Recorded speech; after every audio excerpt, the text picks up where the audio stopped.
Assalamualaikum dan salam sejahtera. Dalam video kali ini, anda akan belajar standard pembelajaran 7.2.2 menyelesaikan masalah yang melibatkan ketaksamaan linear. Baiklah, mari kita lihat contoh 1. Selesaikan setiap ketaksamaan yang berikut. A, X tambah 4 lebih besar daripada 2. Okey, kita perlu pindahkan tambah 4 ni ke sebelah kanan untuk selesaikan ketaksamaan ini. Jadi, kita akan dapat X lebih besar daripada 2 tolak 4. Okey, maka nilai X lebih besar daripada negatif 2. Okey, seterusnya soalan B, X tolak 9 kurang daripada atau sama dengan 3.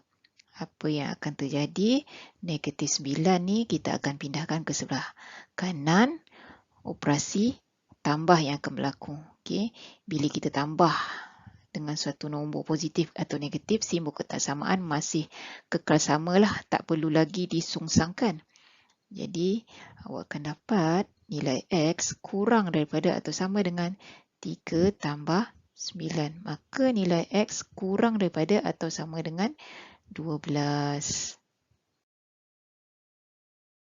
Baik, kita teruskan lagi dengan soalan C. 3X kurang daripada 27.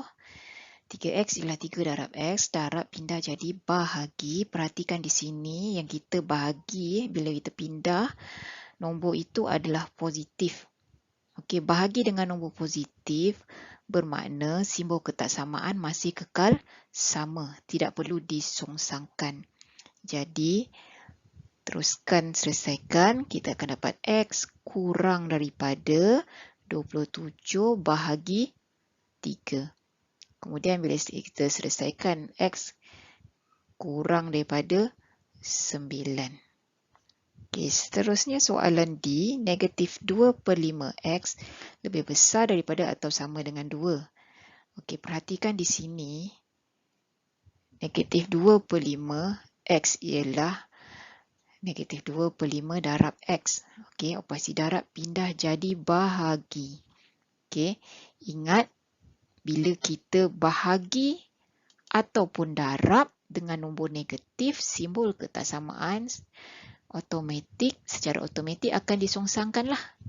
Okey, kat sini bila kita pindahkan ke sebelah kanan, kita akan bahagi dengan negatif 2/5. Okey, jadi bila kita bahagi dengan negatif 2/5, okey, kita akan dapat X. Okey, 2 bahagi dengan negatif 2/5. Okey, maka dengan itu simbol ketaksamaan ni kita kena songsangkan. Kalau lebih besar daripada atau sama dengan, dia akan jadi kurang daripada atau sama dengan. Okey, jadi kita selesaikan, kita akan dapat nilai X kurang daripada atau sama dengan negatif 5. Kita teruskan lagi dengan contoh yang kedua. Okey, kali ini dalam soalan A ada dua nombor yang perlu dipindahkan, 3 dan juga 5. Pastinya nombor yang jauh dari pemboleh ubah tu kita kena pindahkan dululah ke sebelah kanan. Okey, jadi kita pindahkan 5. Kita akan pindahkan 5 lah dalam soalan ni. Kita pindahkan 5 dulu ke sebelah kanan. Tinggal 3X.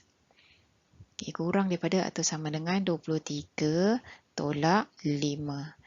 Okey, kita buat operasi tolak. Tolak 5. Okey, jadi simbol ketaksamaan tidak berubahlah. Okey, masih kekal sama. Okey, selesaikan dulu. Okey, kita akan dapat 3X kurang daripada atau sama dengan 18. Okey, seterusnya kita akan pindahkan 3 ke kanan. Akan jadi operasi bahagi. Okey, 3 adalah positif. Bila kita bagi dengan nombor positif, simbol ketaksamaan tidak berubahlah, masih kekal sama. Jadi kita akan dapat X kurang daripada atau sama dengan 18 bahagi 3. Bila dikira, kita akan dapat nilai X kurang daripada atau sama dengan 6. Okey, seterusnya soalan B. Negatif 5X tolak 6 kurang daripada negatif 2X. Okey, Sebutan serupa kita akan letakkan di sebelah yang sama lah, di bahagian yang sama. Kat sini kita ada negatif 2x sebelah kanan, kita akan pindahkan ia ke sebelah kiri. Okey, dalam masa yang sama kita akan pindahkan negatif 6 pula ke sebelah kanan. Okey, kita boleh pindah satu-satu atau kita buat serentak. Tapi harus hati-hatilah. Okey, jadi negatif 5x. Bila kita pindahkan negatif 2 ke sebelah kanan, kita akan dapat tambah 2x. Okey, dan cikgu akan pindahkan negatif 6 ni ke sebelah kanan. Dan kita dapat 6.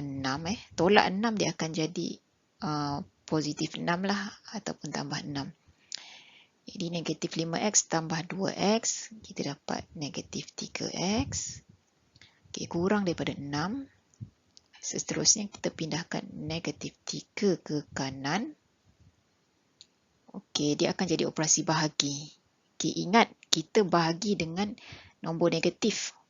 Bila kita bahagi dengan nombor negatif ni, simbol ketaksamaan kita kena songsangkan lah. Okey, kita kena songsangkan. Kalau tadi dia kurang daripada, dia akan jadi x lebih besar daripada. Okey, 6 bahagi negatif 3. Dan kalau kita kira, kita akan dapat x lebih besar daripada negatif 2. Okey, kita teruskan lagi dengan soalan C.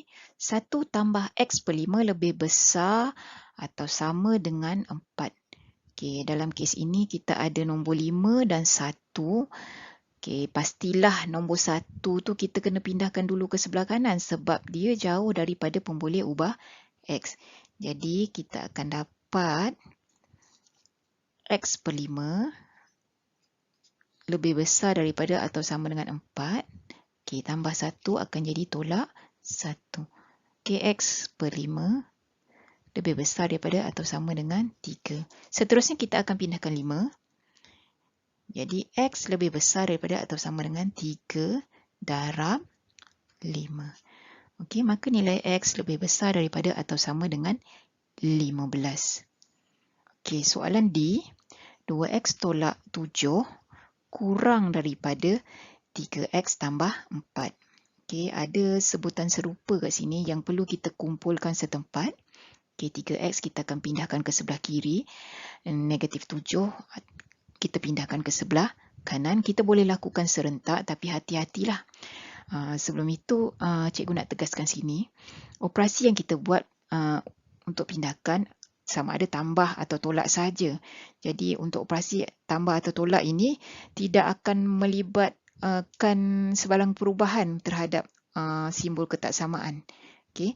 Jadi kita pindah saja tanpa perlu ubah simbol ketaksamaan. Okey. Jadi apa yang berlaku kat sini? Tolak 7 pindah ke sebelah kanan. Kita akan dapat 2x kurang daripada 3x tambah 4 tambah 7. Okey, kita nak pindahkan 3x pula ke sebelah kiri. Okey, dia akan jadi 2x tolak 3x kurang daripada 11. Okey, sebelah kanan tu tinggal 4 tambah 7 lah. 4 tambah 7, 11. Okey, kemudian 2x tolak 3x, kita akan dapat negatif x. Okey, negatif x kurang daripada 11. Okey, negatif x ni ialah negatif 1x. Okey, bermakna negatif 1 darab x. Okey, kita akan pindahkan negatif 1 ni ke sebelah kanan. Okey, dia akan jadi operasi bahagilah. Okey, bila kita bahagi dengan nombor negatif harus diingat. Okey, simbol ketaksamaan kena songsangkan. Okey, 11 bahagi dengan negatif 1. Okey, kita bahagi dengan nombor negatif, maka simbol ketaksamaan mesti diterbalikkan. Okey, disongsangkan. Okey, jadi kita akan dapat jawapannya x lebih besar daripada negatif 11. Baiklah, itu saja untuk video kali ini. Jangan lupa tekan butang subscribe dan like ya.